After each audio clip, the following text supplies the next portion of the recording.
My father mocked me for driving trucks. 28 out of 30 raised their hands to exile me.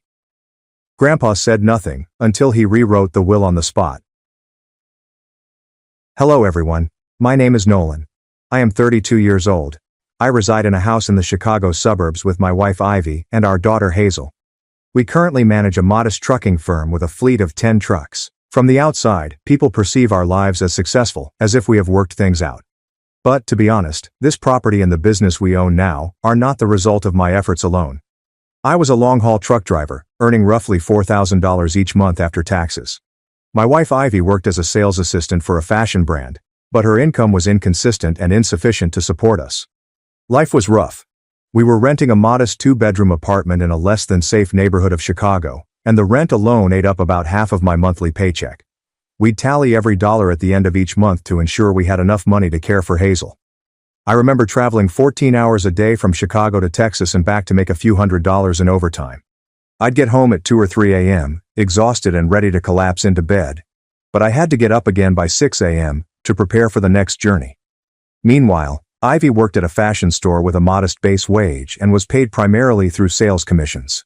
When business was slow, she earned only $1,800 per month. So we frequently had to borrow money.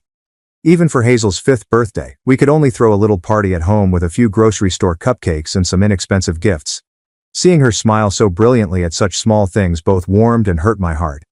Everything began to alter after Christmas in 2023. Strangely enough, the life I have today is largely due to my parents and family and how they look down on me. I wouldn't be where I am today if not for their judgment.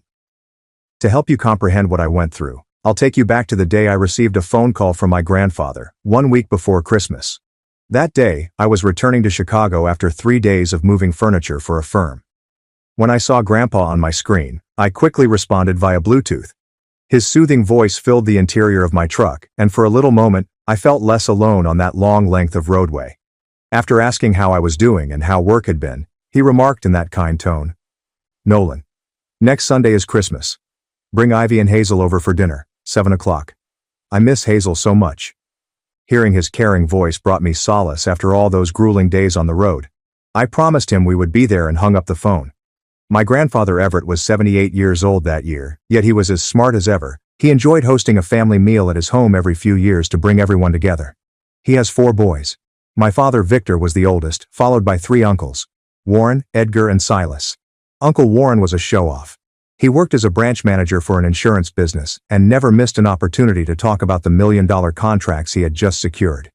Every time he saw me, he asked me a cocky question. "Still driving trucks, Nolan? When are you going to get a real job?" Then there was Uncle Edgar. Quieter, but his eyes were constantly filled with disdain. He managed a tiny restaurant and had a habit of looking people up and down and shaking his head, as if he could judge someone's worth based just on their clothing. But my father, Victor, was the worst of them all. Being the oldest, he felt himself as protecting the family name and behaved as if he had the authority to condemn everyone else. He managed a tiny construction company and enjoyed bragging about his achievements, even though they were all modest jobs. The hardest part was that he was ashamed of me. Every time someone inquired about me, he'd reply, "Let's not talk about him. His truck driving embarrasses me." Then he'd give me this hurt look, as if I'd brought dishonor to the entire family. He even shouted it directly to my face once. "You driving a truck? You're an embarrassment. I can't show my face to my friends." When asked what I did for a job at family gatherings, he either avoided the issue or changed the subject to brag about Trent, his golden child. Uncle Silas was the only one who treated me with decency. He was a grade school teacher with a low salary who always appreciated others. He once said to me, "Your job doesn't define you. You're supporting your family with your 2 hands, and that's something to be proud of." Uncle Silas was the only one of Grandpa's sons who I actually liked. I didn't like Warren, Edgar, or especially my father. To be honest, I despised them. But I chose to attend the Christmas dinner because Grandpa had asked. I had no idea that accepting that offer would drastically change my life. That evening after supper, I informed Ivy and Hazel that we would be spending Christmas at Grandpa Everett's home. Hazel, who was just 6 at the time, wrapped her arms around me excitedly asking, "So, I'm finally going to meet Great-Grandpa Everett, right, Daddy?" Seeing her joy, I smiled and replied, "That's right. He said he misses you a lot." Hazel dashed over to Ivy holding her tightly and screaming, "Mommy, I'm going to draw a beautiful picture to give him. Watching her seem so enthusiastic, I hoped she had a memorable Christmas that year. Ivy stared at me with concern in her eyes as Hazel dashed off to her room to begin drawing. She approached, leaned in, and murmured gently, "Are you sure we should go?" I understood exactly what she meant. Every time we went to one of those family dinners, I'd come home heavy, withdrawn, and mute for days. After a few seconds, I sat down on the couch and said, "I honestly don't know, but it's Grandpa's invitation. We can't say no." Ivy sat next to me, softly grasped my hand and said, "You know, I'm not afraid of what they'll say about us. I'm just concerned about Hazel." Her words struck me hard. I had also considered that. After over a minute of silence, I eventually told her, "Maybe we should just stay for a little while. Wish Grandpa a Merry Christmas, then leave early." Ivy nodded silently. She didn't say another word. Over the next 3 days, I was torn. Part of me longed to visit Grandpa, the one person in my family who had ever shown me pure love. But another part of me dreaded being in the same room as my father and uncles, dealing with their criticism, especially in front of my wife and daughter. The day before the party, I saw Hazel place her sketch into a small gift bag while continuously asking about her great-grandfather. That was when I made up my mind. We were heading to a party. Whatever occurred, I would defend my daughter and ensure that no one hurt her with their remarks. We drove from Chicago to Rockford around 4 p.m. on Christmas Day. In our old automobile, we drove for over 2 hours. Throughout the voyage, Hazel kept raving about the drawing she'd done with Ivy's aid. She was quite excited. "Daddy, I drew Great-Grandpa smiling. And there's a Christmas tree too." Just before turning onto the familiar road to Grandpa's house, we made a quick detour at the bakery to get some apple pie, his favorite. We arrived around 6 o'clock. Many automobiles were parked in front, including my parents' Accord and my younger brother Trent's shiny new Civic. I imagined they came early to brag about their accomplishments before I arrived. After finding a parking spot toward the end of the block, we walked to the house. The gate was not closed because it was Christmas and the party was in full throttle, so we walked straight in. Trent and I ran into each other just as we arrived at the front entrance. He was standing nearby, a beer in hand. He looked me over and said sarcastically, "Well, look who decided to show up. Isn't that my big brother? The truck driver." His remark stung, but I did not say anything. I just continued walking. Ivy gripped my hand fiercely and Hazel trailed behind us, oblivious. When we entered the living room, I was surprised by how many people were present. Nearly 28 people were talking and laughing loudly. In addition to my parents, I saw the families of Uncle Warren, Uncle Edgar, and Uncle Silas, who were all present. There were also some extended relatives, such as Aunt Miriam and Uncle Clyde, as well as a few unknown faces, which I imagined were their children, or grandchildren. It had been a long time since I had seen most of them. When I stepped in, Uncle Silas greeted me with genuine sincerity. "Nolan, you're late. Traffic?" I said politely, "Yes, Uncle. The roads were a little busy today." He offered me a warm smile and said, "Go ahead and find a seat for your family. Grandpa will be out any minute." Uncle Silas's act of goodwill moved me deeply. He was not my father, yet he always made me feel more loved than my biological father ever did. Honestly, there were times when I wished my father could be half as nice as Uncle Silas, but I knew that would never happen. As I searched for a seat for us, I could feel the gaze on us. Some folks nodded and smiled graciously, but I could tell that others glanced at us with thinly veiled scorn. What I didn't realize then was that my family will be asked to leave the celebration in just a few minutes. As Ivy, Hazel and I were seeking for a spot to sit, a sharp voice pierced through the background noise, paralyzing the room. It was my father, Victor. He stood up from a brown leather chair, looked at me with a chilly, deadpan expression, and stated, "In this house, seats are for people who've made something of themselves." My heart skips a beat. My face flushed, heated, and blood rushed upwards. But I forced myself to remain cool, asking, "What do you mean by that, Dad?" Trent moved in from behind, his voice full of hatred. "It means losers like you don't belong here." It felt like someone slapped me in the face, right in front of everyone. I looked over at Ivy, who was hugging Hazel tightly. Her face had turned pale from astonishment. Then came sluggish, mocking claps from the left side of the room. Uncle Warren was seated on the sofa with a smug expression. After a few mocking claps, he remarked with a disdainful voice, "Trent is correct. This room is full of achievers. Are you still planning on driving trucks for the rest of your life?" Before I could react, Uncle Edgar leaped in. His words cut like a dagger. "Honestly, we're all a little embarrassed whenever someone asks what you do." My own family insulted me repeatedly. I felt my cool slipping. It felt like being in the center of a hostile circle, surrounded by people who considered me as nothing more than an ugly. I looked down and noticed Hazel trembling and grasping Ivy's leg. Her large, innocent eyes were perplexed. She could not understand why everyone was so rude to her father. Just as I was going to speak up and defend myself, Uncle Silas stood up from his seat in the corner of the room. He looked around at everyone, his eyes keen and hard, and stated loudly and clearly, "That's enough. It's Christmas. For God's sake." His voice sliced through the tension like a razor. For a little moment I felt a sense of comfort, like if someone had reached out a hand to me when I was drowning. But the storm was not over. I could feel it. The silence that followed was deep and almost stifling. The entire room felt like a wire pulled too tight, about to snap. After Uncle Silas spoke, everyone exchanged nervous glances in the silence. Slow, steady footfalls sounded from the corridor. Grandpa stepped out, his demeanor serious but with the customary serenity he was known for. He searched the room before raising his voice. "Silas, that's enough. They're right." His comment struck me like a bomb in my skull. I could not believe what I'd just heard. Grandpa, the only person I still trusted in this family, agreed with them, siding with the people who had recently insulted me. Several seconds elapsed. He then turned to face me, his eyes filled with what appeared to be sympathy. There was also something else in there. Something I couldn't fully understand. He returned his gaze to the rest of the room and stated, "We'll take a vote. If you want Nolan out of this party, raise your hand." The room plunged into a dreadful quiet. Some folks looked about, puzzled or unsure. Others looked nearly ecstatic about the suggestion. Uncle Silas stepped up, his face flushed with fury, and asked, "Are you serious, Dad?" Grandpa stared him straight in the eyes and stated, "I'm not joking." That moment seemed like the world was crashing around me. The air in the room became heavy and everyone appeared to hold their breath, waiting for the unfathomable vote to begin.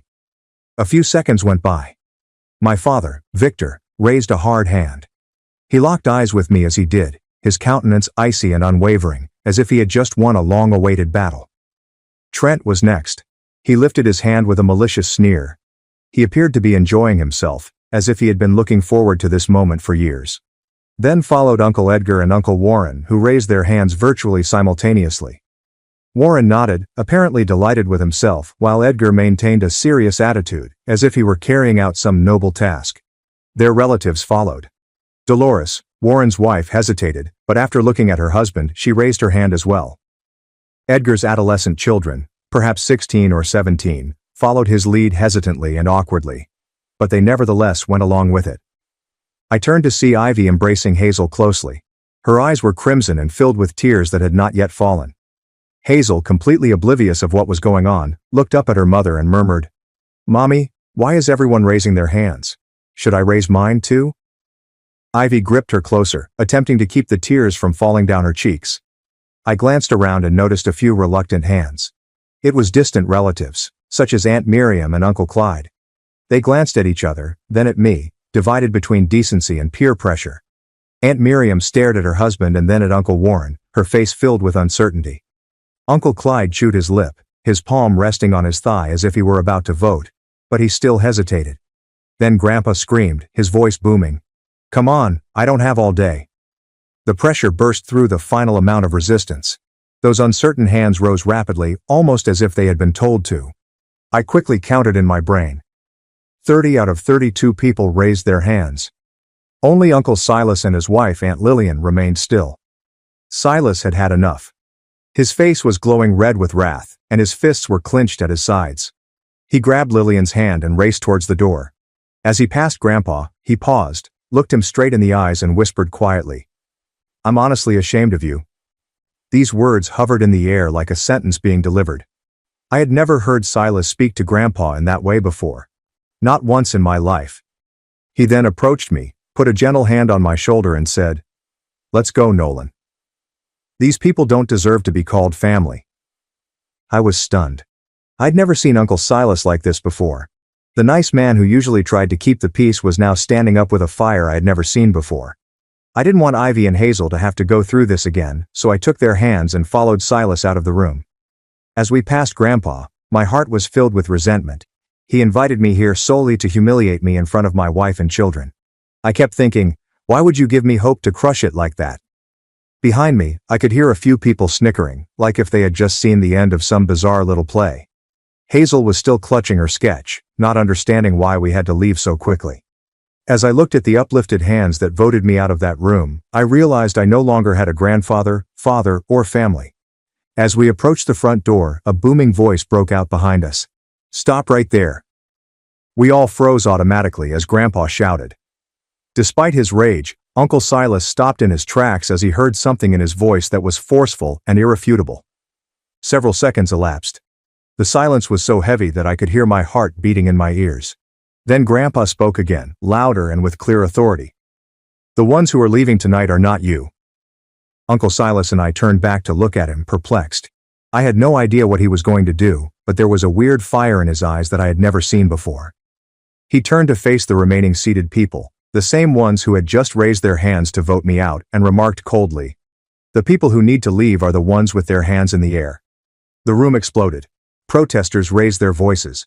Shouting came from all directions. My father sprang to his feet and said, "You've got to be kidding me. You can't do this." Uncle Warren and Uncle Edgar joined in, their voices frightened and loud. Warren, visibly shaken, remarked, "Are you serious, Dad?" Edgar took a step forward, attempting to play peacemaker. His tone became soft, almost false. "Dad, I just wanted to teach Nolan a little lesson, that's all. I didn't mean any harm." Distant relatives, such as Aunt Miriam and Uncle Clyde, began looking for explanations. Aunt Miriam, her voice quivering, added, "Uncle Everett, I only went along with the others. I didn't want to upset anyone. I wasn't trying to insult Nolan. I swear." Uncle Clyde nodded immediately in accord. "Yeah, that's right, sir. We just thought it was some family joke. We didn't realize how serious this was." But Grandpa shook his head slowly. His expression did not relax, not even slightly. He glanced directly at my father, then at Warren and Edgar, his eyes filled with profound disappointment. "Since you were kids, I taught you that family is about love and loyalty, and now you are mocking Nolan because he's a truck driver." My father was still attempting to salvage the moment, wanting to change the story. He stepped forward, furious in his tone. "I don't look down on him, but he needs to take responsibility. He's 32 and still driving trucks. I was trying to motivate him to do better." Grandpa's look became icy cold. He stared straight at my father and said, "Victor, aren't you ashamed of yourself?" My father's cheeks turned red. He responded firmly, "Why should I be?" Grandpa hesitated for a bit. Then, with a heavy heart, he glanced around the room and added, "Because 12 years ago, when you went bankrupt, Nolan, only 18, gave up college and became a truck driver. He didn't want to be a burden on you. And what did you do? Even while you were broke, you poured every last cent into Trent." Those words struck like a bomb. The entire room became silent. Everyone looked at my father. Trent stood beside him, his face drained of color, recognizing the truth had been revealed. The atmosphere became suffocating. I stood there in stunned silence, overcome by a torrent of bitter recollections from 12 years earlier. Ivy clasped my hand strongly. Hazel still had no idea what was going on, clutching the drawing she had drawn for her great-grandfather. Grandpa's comments transported me back to when I was 18, the year everything changed. That was the year our family declared bankruptcy when my father's construction company fell into major financial difficulties. He owed about $300,000, which seemed like a lot to us at the time. I made the difficult decision because I wanted to help my parents. Despite having received a scholarship, I decided to drop out of college. Instead of going to school, I obtained a commercial driver's license and began working as a long-haul trucker. For the next 2 years, I worked tirelessly. I paid Trent's high school tuition and the majority of the family's living expenses. Every month, I gave my whole wage to my mother, keeping barely enough to cover my basic requirements. Then, in 2015, Grandpa gifted my dad $400,000, allowing him to finally pay off his debt and restore his business. I genuinely believed things would improve from there. But rather than appreciating me for giving up my youth to support the family, my parents and Trent began to look down on me. Why? Dad's business partners disliked the idea of his kid driving a truck. They said it harmed the company's reputation. After a heated dispute at Christmas dinner in 2016, in which Dad flatly stated that he was humiliated to have a son who drove trucks, I cut off all contact. From that moment forward, I never returned home. When Ivy and I got married, we kept it simple, with only a few close friends. When Hazel was born, I did not inform anyone in the family. I experienced the most significant periods of my life alone.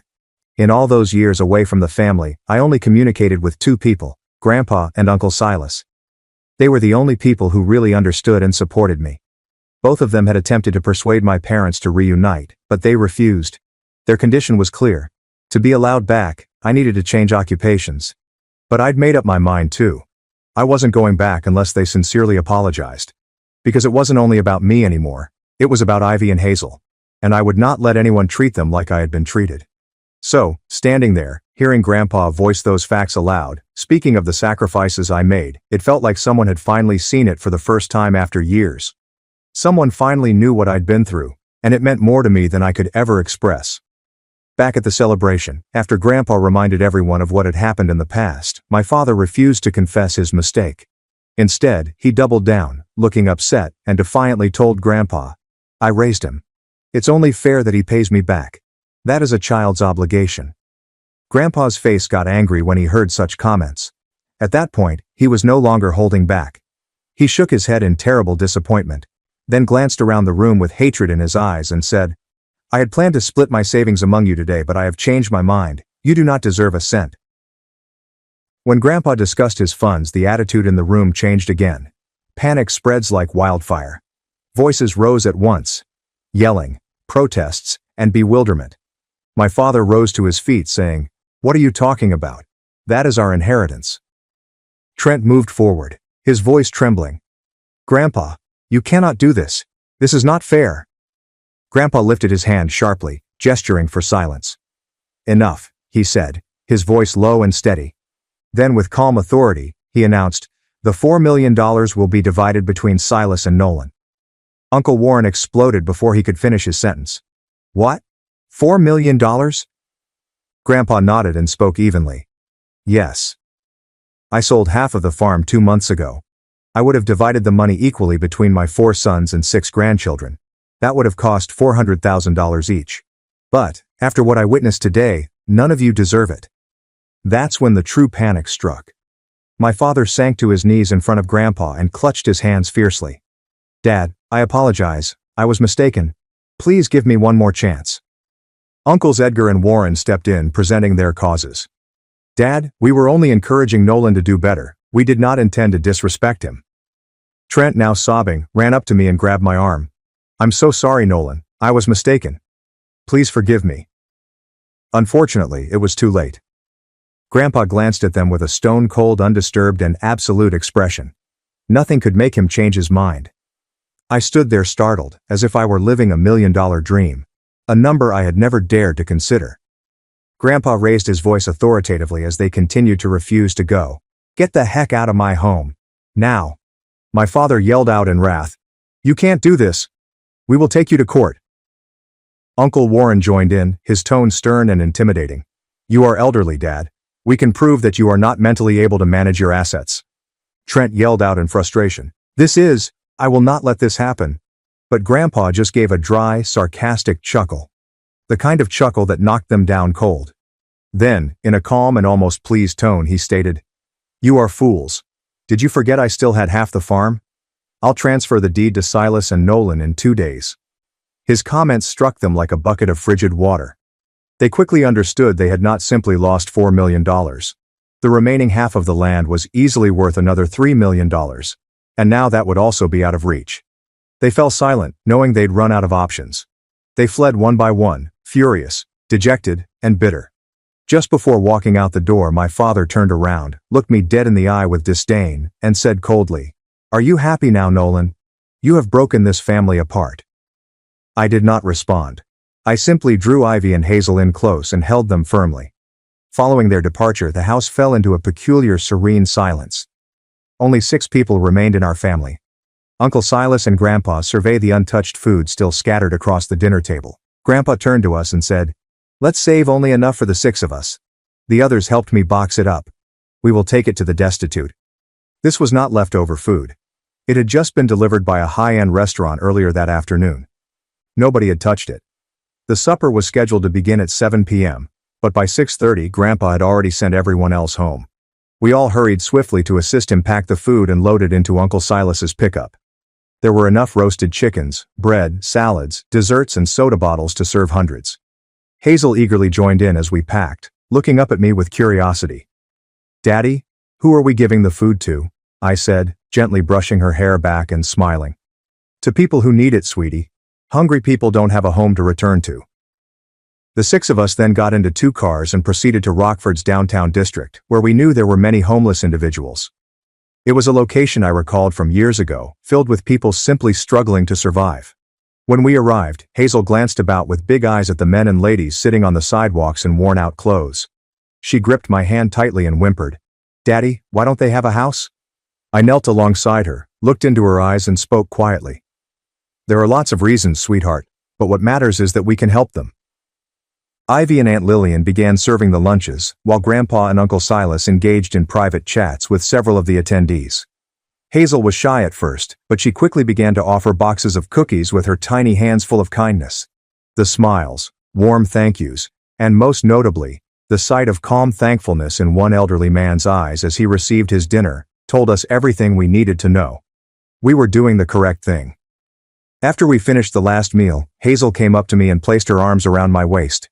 She said, "Daddy, I'm thrilled." Everyone smiled so nicely when they got their food. And that's when it struck me. This was the most memorable Christmas my family had ever celebrated. Around 8 o'clock, we returned to Grandpa's house and sat down to eat together. There were just 6 of us at the table, but the warmth and excitement made it feel more full than ever.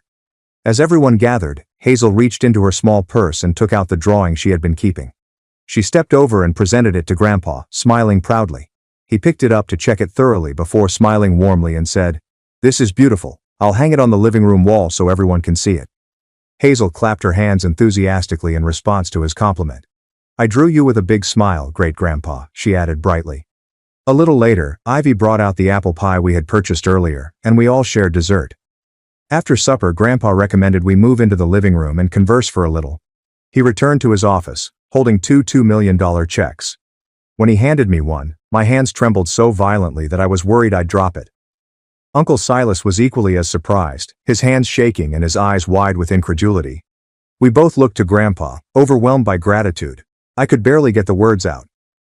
"Thank you, Grandpa. I don't even know how to express how grateful I am."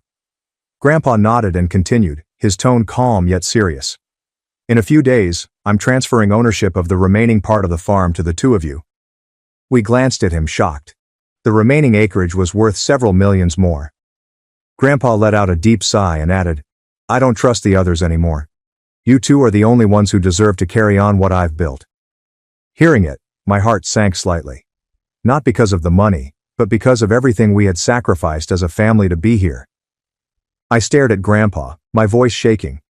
"Grandpa, I know this must have hurt you deeply, having to decide." Uncle Silas agreed and added, "Dad, I never wanted it to come to this either."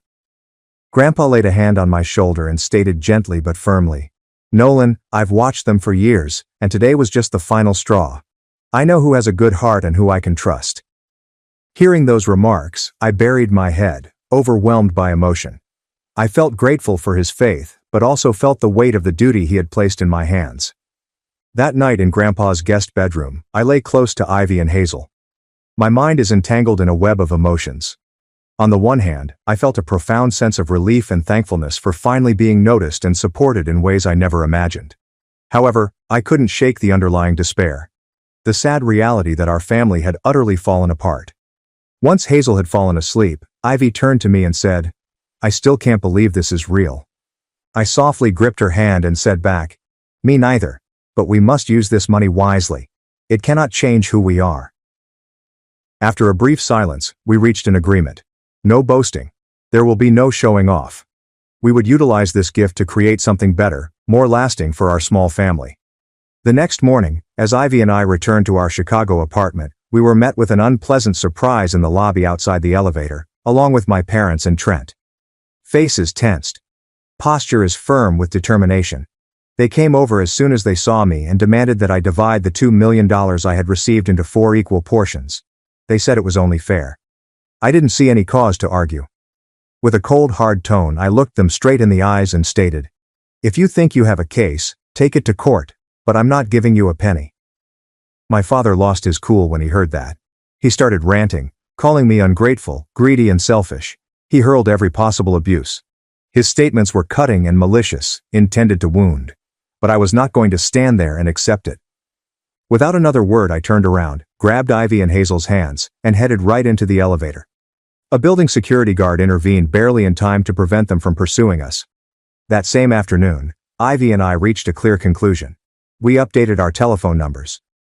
We only gave the new ones to Grandpa and Uncle Silas, the two individuals we still wanted in our lives. It was a difficult decision, but we knew it was the only way to save our peace. We couldn't let selfish, nasty people continue to disrupt the life we were attempting to create. After receiving the money, I did not waste it right away. Instead, I determined that my first investment should be in myself. I utilized the first $10,000 to enroll in a Chicago community college's business and asset management program.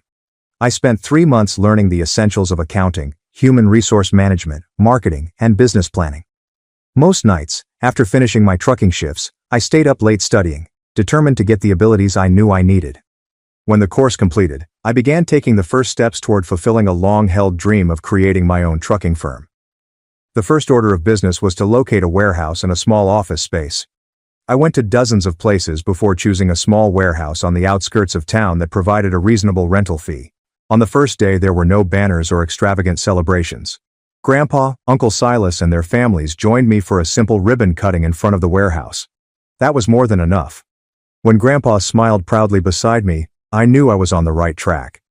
This was not simply the start of a business. It demonstrated that I could stand on my own 2 feet and create something worthwhile with Grandpa's trust in me. The early challenges were real. Getting permits, securing truck insurance, and finding dependable drivers kept me awake at night. There were times when I almost gave up, such as when a key client dropped out because they thought my company was too tiny and inexperienced. However, each setback taught us a valuable lesson. When I lost a client, I realized I needed to improve my presentation skills. When a driver unexpectedly quit, I learned how to form a backup crew. Every obstacle became an opportunity for growth. Throughout this voyage, Grandpa and Uncle Silas served as my personal advisory board. With his years of business knowledge, Grandpa would frequently call to guide me through client discussions. Uncle Silas assisted me in reviewing contracts and provided advice on prudent financial management. Thanks to their encouragement and supervision, I gradually gained confidence and experience. And gradually, I started expanding the business. It's been a year and a half since that Christmas party, which changed my life forever. My company has developed beyond what I could have expected. We now have 10 long-haul trucks and a team of 20 dedicated personnel. With the consistent revenue from the business, we moved out of that tiny apartment and into a cozy 2-story home in Naperville, a suburb of Chicago.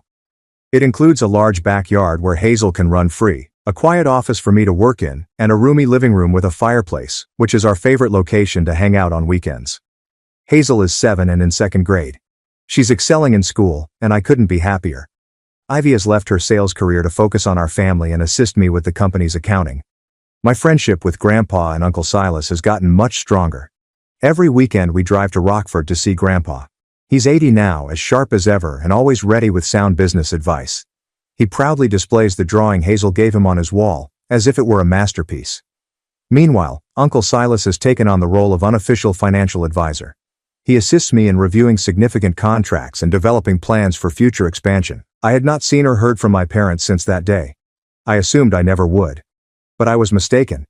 They unexpectedly showed up at my front door yesterday. Pale, worn out, and desperate. I'm not sure how they acquired my address. This time there were no insults or shouting, only pleading. They asked for $400,000 to save their home. My father had made another poor financial decision by participating in a questionable real estate transaction. He had mortgaged the house and was now unable to pay it back. I wasn't moved by their lovely remarks and sobbing apologies. Instead, I offered them a simple condition. I responded, "If you can tell me my birthday, I'll help." 5 minutes of agonizing quiet ensued. They glanced at each other and attempted to recollect, but were unable to. My father stated he assumed it was in October. Trent guessed the 15th. Nobody noticed that my birthday is December 23rd. They lived with me for 18 years, and none of them knew. I saw the disappointment on their faces. I said nothing more. I closed the door calmly. There is no anger. Just indifferent. Later I told Grandpa the entire thing on the phone. His pleasant voice came through. Good job, Nolan. I am proud of you. And so what are your thoughts on this story? Was it right or wrong for me to turn them away? I would love to hear your thoughts. If this tale resonated with you, please subscribe and join me on the next leg of this adventure. Thank you for being here.